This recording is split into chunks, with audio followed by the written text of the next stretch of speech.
Good afternoon, good morning, good evening, depending on what part of the world you're watching from. Welcome back to the West Ham Network for your West Ham 11. Yes, this is your West Ham 11. This is where myself and Matt, we discuss the starting 11 we think of be for the game against Silkeborg.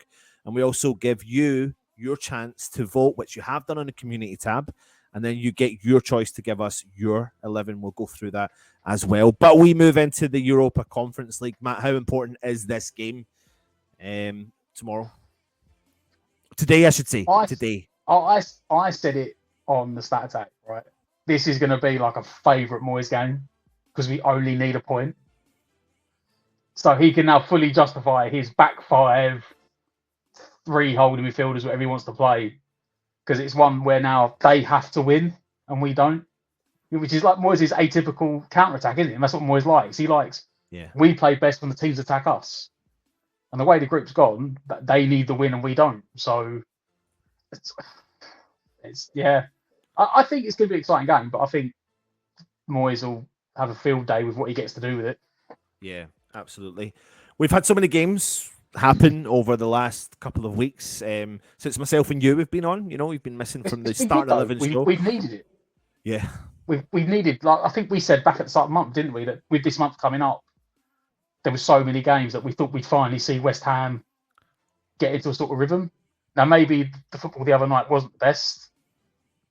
That being said, Bournemouth turned up for a point. It was evident from the start. They just tried to do a West Ham essentially, sit deep and disrupt us. But I was going to say Liverpool aside, but Liverpool result aside, this month has been good for West Ham. We've been able to rotate. Everyone's got games. Everyone's got fit. And the results have gone upwards, you know. Up to the table. We've already qualified from the group. Yeah. It's looking positive. But there's an incentive for this game. The incentive is, yes, we've qualified from the group, but we want to win the group because it takes us past. You want the top group because it takes us past the round of 32 and pushes us straight into the round of 16, which means we can really put the competition to bed for a good 4 or 5 months. Really, like it's you know, the incentives get out of the playoff round again. Yeah.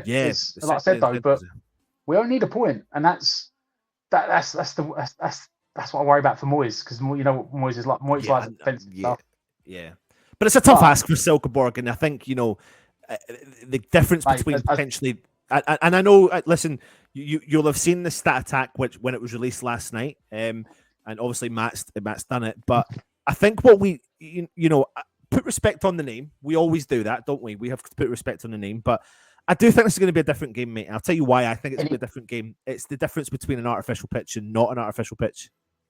Anyone that thinks this is going to be an easy game, so if you didn't see it, the result, go back and look at their results. They were supposed to be the whipping boys, right? Silkeborg. I said we played out with them. It was an artificial pitch, but we were cruising. Remember, we were 3-1 up. Mm-hmm. I think we made a mistake from our own corner. Yeah, I believe they went down the other end. We lost it. We lost it in the middle of the park, and then they went down broke. Yeah, Areola saved and it parried onto their player. But since then, if you haven't seen it, the results have drastically turned from them in a back-to-back against Steaua Bucharest. Right? That's all I'm going to say.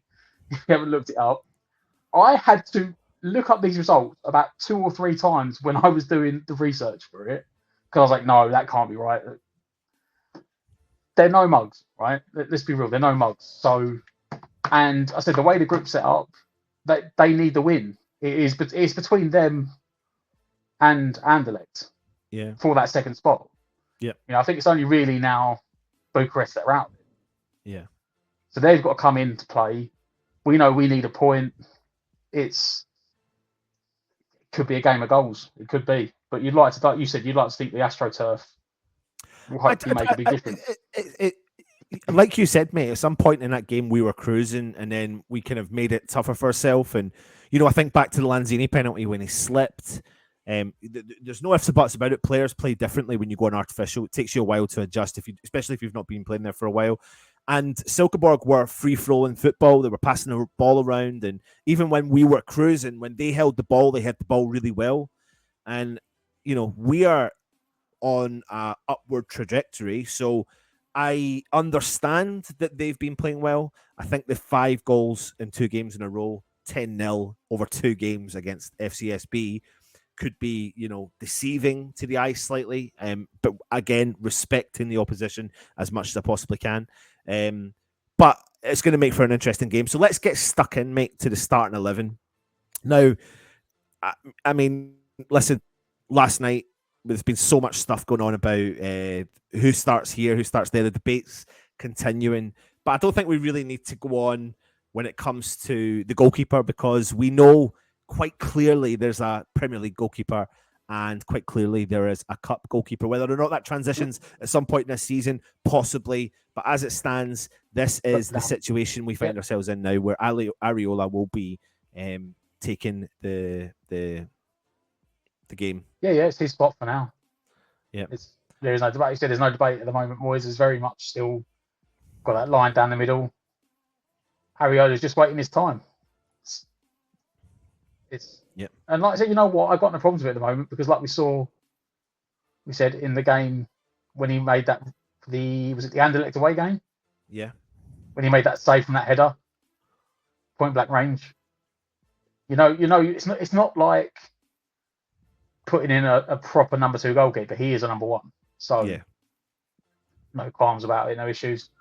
Right, so let's move into the formation first and foremost. Now, the last couple of times we've been fluctuating with it. He's been changing it up a little bit. Today in the press, or yesterday in the press conference, he announced an update on a few players. So I'll quickly give you the update again. Aguerd will feature. It looks like he's going to feature at some point in this game. Whether or not he starts, I doubt. But I reckon he'll be on the bench and he may get something there. But I wouldn't put it past. I absolutely would not put it past David Moyes and giving him a run out from the start. Max Corney will not be making this squad. Lucas Paqueta will not be making the squad, and Craig Dawson will not be making the squad, unfortunately, as well. So on the basis of that, and with the game coming up against Manchester United the weekend, what formation do you think Moyes will take? I think he's going to go for this 5 at the back. It seems to have been his European formation for some unknown reason. But I think one game we didn't play 5 at the back. But one of the home games may have been the Bucharest game that he went to a back 4. But like every other game apart from that, he's pretty much played a back 5. So I think it'll be a back 5. Right, cool. So on the basis of that, then let's choose the 3 centre halves and let's do the one straight through the middle, mate.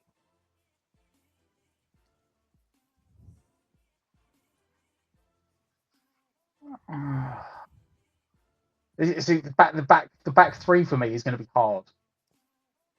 I think the centre of it, I may even say Ogbonna. I agree. I think it will be Ogbonna, to be honest. You're getting what you know. Someone who's experienced, European experience. Dawson's missing.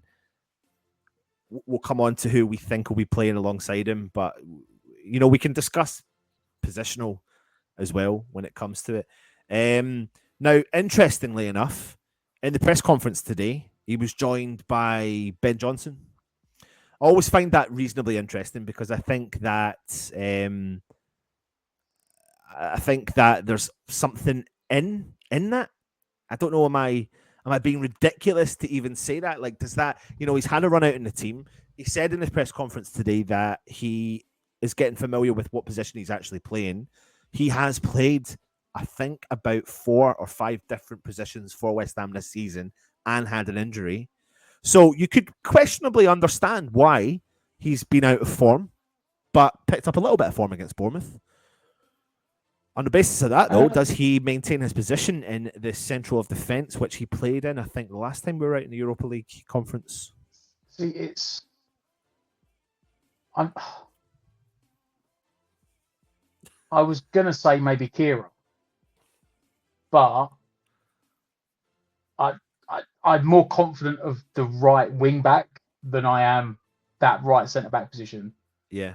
And I was sitting there thinking it might be Kira, but then you've made a very good point about Glenn Johnson. So I'm up for any sort of thing at this point. I'm not really.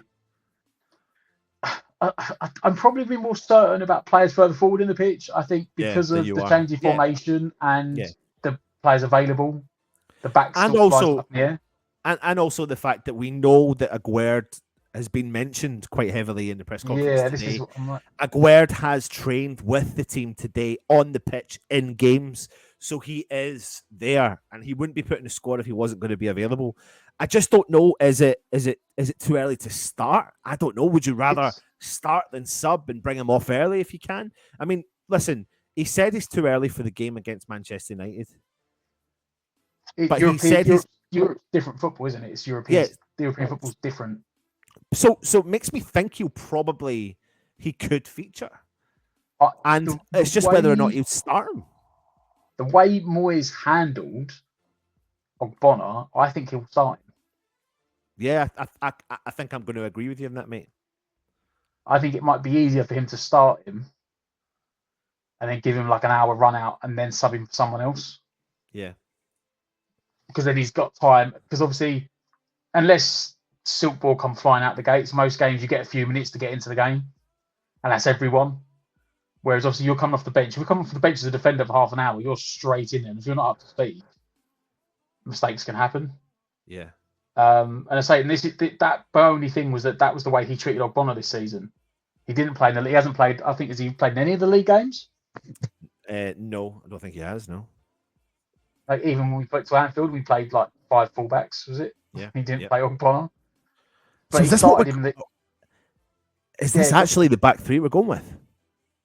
I say the only question for me is that right hand side, and it's a flip of a coin.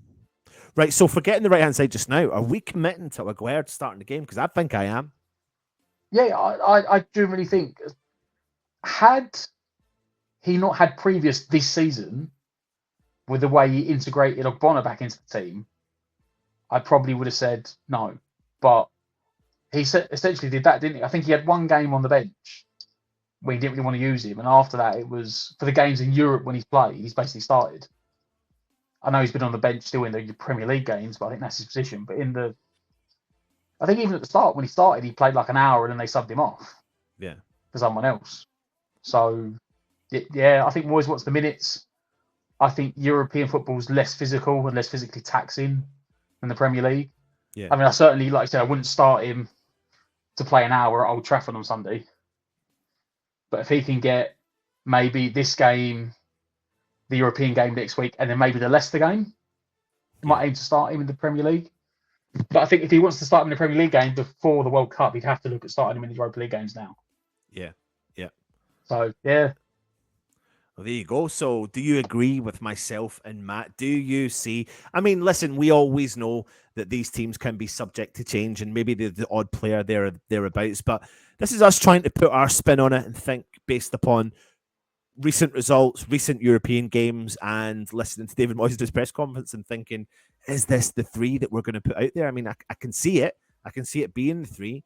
So on that basis, though, Matt, then if we're playing with 5 at the back. Who would go out in the right wing back position? I think it will be Soufal. Yeah. I think that seems to have been the way that he has linked up some of the European games recently. And in fairness, his European form has been quite positive, Soufal. Yeah. I think his league form's been a bit suspect, but he seems to be enjoying himself quite a lot in the league. Yeah. In the Europa Conference. Yeah. I agree with you. Yeah. You know, I've been one of his biggest critics this season, but I think the 2 games against Anderlecht, he stepped up big style. And I think he needed those games. He definitely needed those games under his belt just to show, you know, himself and the team and whatever, even any doubters of fans or whatever, that, do you know what, I'm still here to challenge and I'm more than capable. And the thing was, against Anderlecht, he was getting forward, he was putting the crosses in, and he looked, even though he looks like he's lost a bit of pace, with respect, he looked like he had a little bit of his pace back against those 2 games. I think playing that formation with that team, he doesn't have to worry as much about his defensive thing, which is probably why he lets him get forward more. Yeah. Because you know that Johnson isn't really going to bomb forward. Johnson will sit and let him go. Will happily, like, he might cover out on that right hand side if Soufal's attacking.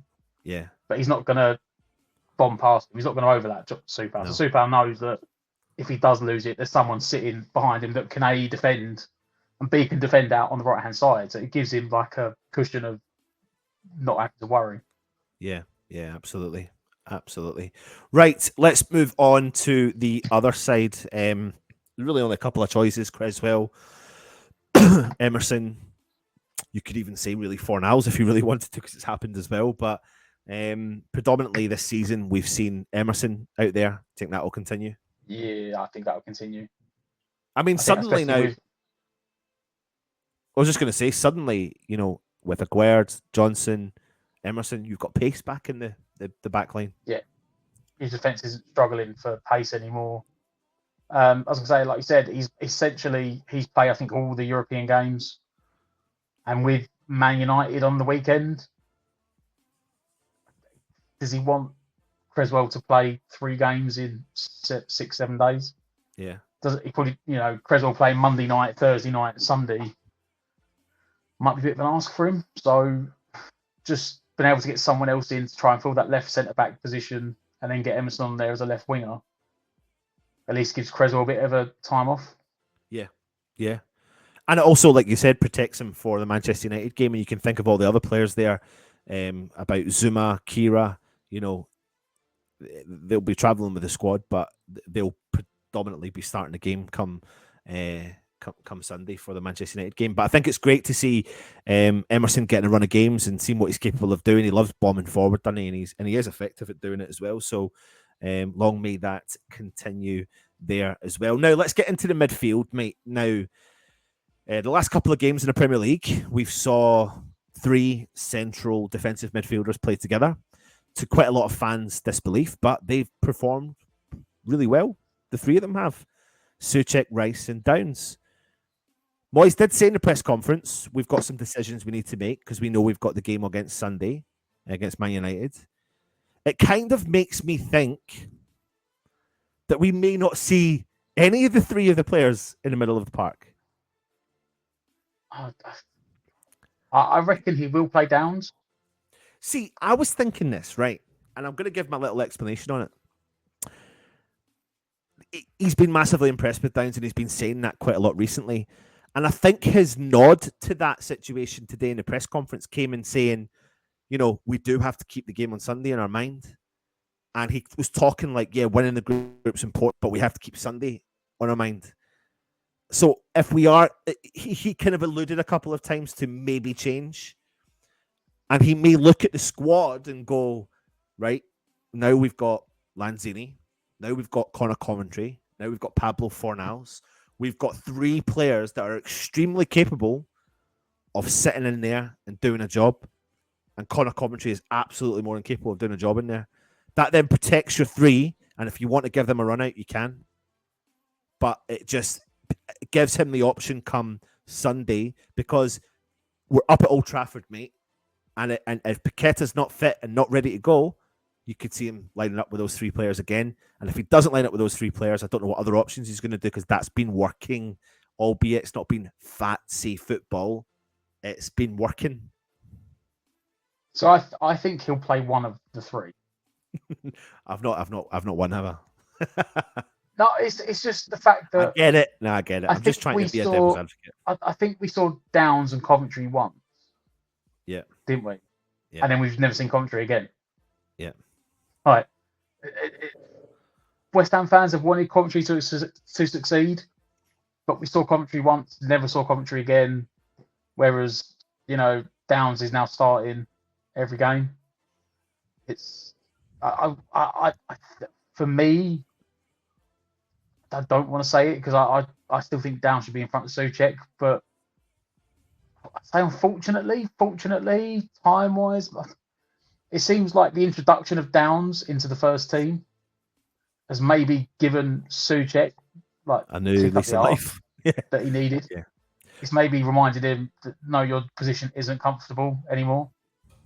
And like, look, you thought, oh look, Downs ain't even played, and then Downs has come in and he's had, oh yeah, but it's only that it's only like the C-rated European competition, and then he's gone in a couple of Premier League games. And Souček's like, oh no.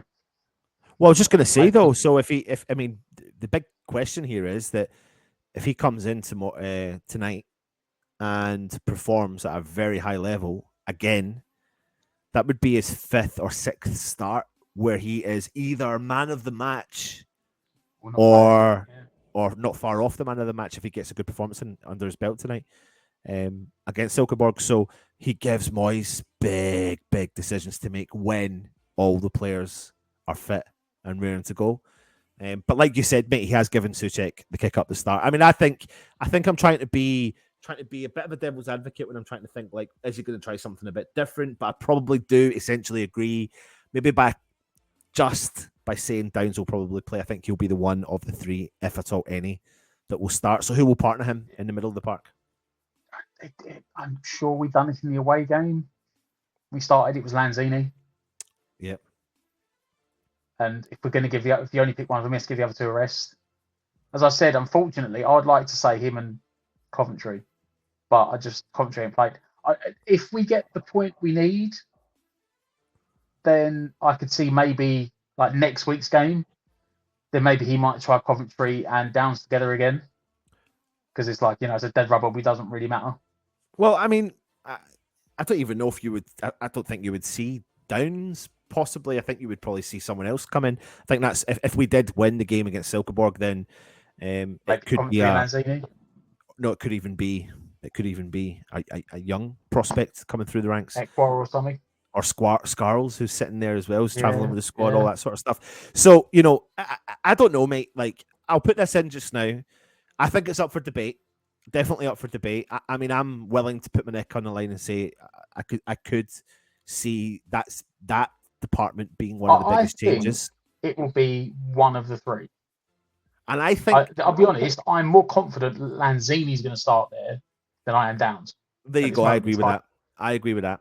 And I think but I agree to a certain extent. Downs will be there, but the curveball I'm throwing in there is Connor Coventry. Even more so, if we're talking about one of the 3, I don't think it's one of the 3. I think it would be Downs or Rice and Lanzini. I don't think, I don't know, compatibility wise, like chemistry and linking. I don't think Lanzini and Souček work very well. I think when we also need to remember we have qualified for the next round. Worst case scenario, we've qualified for the next round. So it's a big task to ask. And I think Moyes will be looking at this game and going, do you know what? I do believe in the squad. And if I do believe in the squad, then I believe in players like Lanzini, I believe in players like Fornals, I believe in players like Connor Coventry. Yeah, he's not featured, but we have qualified, Matt. Yes, I know we don't want to take them lightly, and I don't think we are, but I think when you're at home, starting at home for the club you love, you're going to raise your game. Like, it's a debate that you should have right now in the chat. Would you give Coventry a run out with Lanzini and then rest the Downs, Rice, Souček thing? Or do you agree with Matt that he thinks one of the 3 will start and probably that one of that 3 will be Flynn Downs? I mean, in fairness, the only thing I would say for Downs, probably much like Rice, is they're both younger. They want to play every game. And Downs would have still been doing it twice a week in the Championship last year. Because they play so many games that they almost play twice a week every week. So it's not like fitness-wise he's not going to be able to play tonight and play Sunday. He's not had the years of legwork that Souček's had, if that sounds, you know what I mean? Like, yeah, Souček's essentially put in 15 kilometers a game, 50 games a week for 2.5 years. Downs hasn't. So if anyone's going to have the legs and the fitness and the stamina to, be able to do it, it would be Downs. I'm sure he wants to play. I'm sure because he's finally got his foot in the door. He's probably banging on Moyes' door. Like, don't you dare drop me. Give me the time to play. Yeah, absolutely. Well, there you go. It's up to you in the chat. If you are watching, who would you like to see in that role? Right, Matt, let's move on to the right-hand side of midfield, just in front of Vladimir Sifal. Bowen, week in and week out, very rarely misses a game. Never had the best performance against Bournemouth, but you see him maintain this position in the conference. I think maybe being at the game it looked different, but I just don't think him and Johnson don't seem to click very well. I don't know what it is. I don't know if that's something they can rectify like on the training pitch. Yeah. But it just looked like anytime we went forward and Johnson had the ball, like there was no sort of mental understanding between him and Bowen, where the ball was supposed to go, who wanted it, where they wanted it. But like you said, Bowen plays every game. He wants to play again. He wants to play every game. And I think realistically, he's the only position we don't have cover for. Yeah. So I think he starts. Yeah, I agree with you, mate. 100%. And also, he will want to play himself, and games like this can be used as a soundboard to move forward in your career as well. Like to if you get a chance to start and you can bag a couple of goals, and he wants to make amends for the penalty miss as well. A player like that with that ability, he wants to find the back of the net so he can put the penalty behind him because he is a forward-thinking, goal-scoring, assisting player. So, yeah, I don't think there's anyone else there to challenge that role, to be honest. So I think we'll just put him in at the right midfield. And if you agree with us, put it in the chat. And if you don't, let us know who else you'd want to go in. Let's move on to left midfield then. So you've got Pablo Fornals, who hasn't featured a lot. Said Benrahma, thought he had a very good game against Bournemouth. People questioning whether or not he had the output at the end, but it doesn't matter because your creative player does creative things, and if he's doing the correct things in a game better than what he was doing the game before, then that's a positive step forward. Oh, he was by far the most creative player on that pitch. Yeah, on Monday night. Like no one, I've been quite critical of him, but Bowen said offered nothing. yeah. We didn't have a creative number 10. So thankfully, Benrahma stepped up because he was, Fredericks got hooked after an hour because he couldn't stop him. No. When have we said that? When we said that about an opposition team, that they've had to sub their right back because he couldn't handle Benrahma. Yeah. So you can't be critical of him. No. That being said, with the news that Cornet could still be out for another couple of weeks or another week or so, I doubt he's going to risk Benrahma before Man United. Really? I don't think he'll risk him.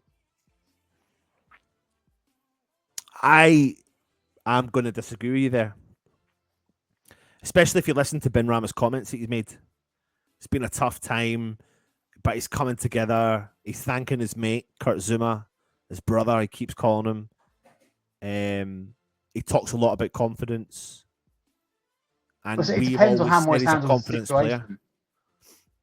If Moyes says to him, this is the rotation team, you're not playing today because I expect you to be the main man at Old Trafford on Sunday, I don't think it knocks his confidence. Because you're basically said to him, you'll say to him, you're too important for me to risk in a match that I don't value as highly. Yeah, I get that. But then, on the flip side, it's like, do you just play him to try and keep him in form and in confidence? To keep him in form. I don't think Moyes will. Oh, see, I think he will. But listen, I'm going to hand over to you, mate. I mean, there you go. There's a debate. Me and Matt are at it already. Benrahma, who's the other choice then? I think he plays Pablo. Right. So with that, then, if you put Pablo Fornals in the team, my only real concern, and I love Pablo. Oh my God, man! Nobody needs to question me. He's one of my favorite players. I would totally happily put his name on the back of my West Ham shirt, and I still would. But putting him in the team, talk to me about where our outlet of goals is. You ain't got the main man in yet, so we'll put him in. But who would create them? Essentially, you would what? And so then creating the overlap beyond Emerson. Fornals. So Emerson and Bowen would create, and that's it. I mean, I think Fornals can create. No, I know he can. Fornals doesn't have the pace to get past. No, I agree. I think it would almost be like Fornals wouldn't be that far wide. Yeah. Like Fornals would almost be sort of tucked in, in like maybe in line with a Guerd or like sort of Downs. Yeah. And he basically covers that left-hand side defensively. And then when you come forward, he drifts inside a bit to help create the overlaps for Emerson to get past and put the crosses into the box. Right. I mean, listen, you've not been on for a while in terms of the starting 11. I've got to give it to you, mate. I've got to give you the final decision. I've given you my argument. If you're in the chat, let me know what your thoughts are. I've cut his arms off, but is this it? It looks a bit like that, yeah. And then, because you get the width from the fullbacks, or the wingbacks, should we say, Bowen and Fornals or Ben Rama are free to tuck inside, drift and float as they want, and offer support to Antonio, who is starting up top in our starting 11. Obviously, I've seen a few little critics somewhere. I mean, let me put it this way: social media. I would probably rather play Ben Rama, but I'm trying to do it. I'm trying to get in David Moyes' head. See, this is the thing. I'm trying to get in David Moyes' head, and I'm coming out with a different I generally solution don't think to you. he'll play him. Same But reason that he's not playing Zuma. Same reason that he won't play Kira. Same reason that he won't play Russell Suchet. No, but I think they're different. Got the Old Trafford game. No, because they've got consistency in the team. That's the difference. Ben Rama doesn't. Ben Rama needs consistency in the first team. He needs regular game time. He needs to feel what it's like. Apparently, this week, a lot of the people inside West Ham have been saying he's one of the fittest at the club. He came into pre-season one of the fittest, and he is still one of the fittest.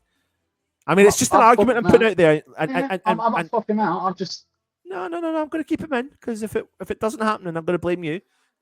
If it does happen, then I've done nothing wrong. But with Antonio and Scamacca situation, I've seen a few critics of Scamacca recently, but I really don't care what anyone says. Why? I know he was. See what he did against Bournemouth. Because he didn't score a goal, he was everywhere. And do you know what else he did at Bournemouth? He allowed Ben Rama to play because he was getting half left, right, and centre. He had 2 or 3 players around him, and he was still holding the play up most of the time. First of all, he was lucky he didn't come out with a broken leg. Yeah, you're right. Like, I could not see that from the stadium, right? And then when I got home, I saw his picture, and I was like, oh, really? Like, 2 foot off the ground, studs first, like, shin high, is a red. There's no way that's not a red. Just to add on to that, right? Obviously, I wasn't at the stadium, but when we were watching it live at home, the first thing I said on the commentary was, "Oh my God!" Like for me, for me, it was extremely blatant and it was very obvious. Now it's different in the stadium because you're so far away, but not as the ref. The ref had a clear vision of it, which is what absolutely shocked me. It was an absolutely shocking decision. Shocking tackle that could have destroyed Scamacca's career. Because it was so high. Didn't roll about. Yeah, he didn't roll about. Because he was actually was too busy trying to carry on playing. He was like, it's a booking. But if anyone doesn't know what he does for the team and how instrumental he already is as a figurehead for that team, look at the 75 minutes or the 70 minutes that he played and then look at the 15, 20 minutes after. I legitimately do not think Antonio held that ball up once. The second Antonio came off, the entire team dropped 20 yards. Whereas Scamacca was literally bullying defenders. Like it was taken to the point where they'd have to get 2 or 3 players to close him down to get the ball back off him. Yeah. Because with his strength and the ball at his feet, his technical ability, people couldn't get the ball off him. He was just holding him up, holding off a couple of people, laying it off again. Like, he didn't score a goal. Well, newsflash, I mean, Antonio started up front for 2.5 years and wasn't there as a goal scorer. He got some goals, but he was there to hold the ball up. Scamacca done it 10 times better than Antonio done. Yeah. But you do see the benefit of having the 2 players up top anyway. It's the fitness in the rotation. Yeah. This is Matt's predicted starting 11 with a lot of agreed players from myself. I've just decided to throw in my 11 though. And I've just made 2 changes. I've put Coventry and I've put Ben Rama in. There's my 2 changes in the team. I think, like you said, Matt, though, you can see a few other players potentially getting switched out with the Ben Johnson side of things. But let's go with your 11. We've kept Areola, of course, in as the Europa Conference League Cup keeper, as usual. Ogbonna to come in and be the brick wall that we know he is, like a fine Italian wine. He gets better as it gets older, as it ages. To the right of him, it will be Ben Johnson, who has covered so many, bless me, different roles this season for West Ham, but he goes back into a back 3 of central defenders and goes onto the right-hand side. And on the left, it's going to be a debut, a competitive debut for the man, Naif Aguerd. Debatable. Moyes mentioned he's going to be featuring in some way. We were trying to work out whether or not he'd come on as a sub or would it be better starting him. Matt made the point about how we dealt with the Ogbonna situation and bringing him back. So we could see him playing and starting and maybe getting subbed off at some point. Beside him is Emerson, the pacey Emerson who loves to get forward and can offer West Ham an outlet going forward. On the right-hand side is Vladimir Sufal, who I thought had really good games against Anderlecht and definitely has been enjoying himself in the Europa Conference League better than the Premier League. In the middle of the park, Lanzini comes in. He goes inside alongside Downs. I have said I don't think it will be Downs. Matt has argued the point, and I think he could be right, but we will have to wait and see come the game tonight. Up top, we've got Antonio, and in behind him is Jared Bowen on the right with Pablo Fornals out on the left. I'm saying Ben Rama, but I'm going with what Mr. Matt Stato Flack is saying. Before we go anywhere, this is your starting 11. If you don't know and you do watch the channel, we give you the voice to say who you want to start. A couple of days before the game, we start putting out a poll on the community tab on YouTube. You get to click it, and this is the results.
So, of course, there's quite a few differences from the 11 that you chose compared to the 11 we chose, but a couple of players which had other ones sneaking up behind them. Now, remove Cornet from the situation. Fornals was sneaking up there with Benny, so it was really close between Benny and Fornals. You've got Lanzini sitting in the number 10 role with Antonio up top, and you've kept Rice and Downs in the middle of the park as well. Matt, you look confused. That was a strong-looking team. Yeah. That's a lot stronger than I would think for what the game was, to be honest. I was a bit like, oh. To be fair, going strong on this game. To be fair, it is a lot of people that vote on it, so it's going to fluctuate and change as it does. But listen, that brings an end to the show today. I hope you've enjoyed it. Thank you very much for watching. Matt, predictions for the game later on tonight? What did I say? I think I said 3-1. And Matt, are you going? Yes, we'll be there. Good man. And I've said 3-1 also. Final words, Matt. Let's get the point. Hopefully we win, but let's just make sure that we don't. It's a Moyes statement, isn't it? Make sure we don't lose. Let's get the job done tomorrow. Then we got a freebie next week where, like you said, hopefully we can see some of the kids, and then we get a couple of months off of Europe, or we can all sit back and enjoy the World Cup instead. The World Cup. Anyway, thanks for watching. If you're new around here, subscribe to the channel, hit the thumbs up. Keen to becoming a member, hit the join option. Give us your feedback, leave a comment, and let us know. Hit the bell notification that will notify you when the shows go live. We've got loads of stuff coming your way, exciting announcements coming your way. You name it, left, right, and centre. It's all coming to you. Make sure you do join us for the match day live later on as well. I'll be giving you the running commentary of the game, the review going live from the stadium back and forth to the studio. So stay safe, everyone. Keep supporting West Ham. Come on, you Irons.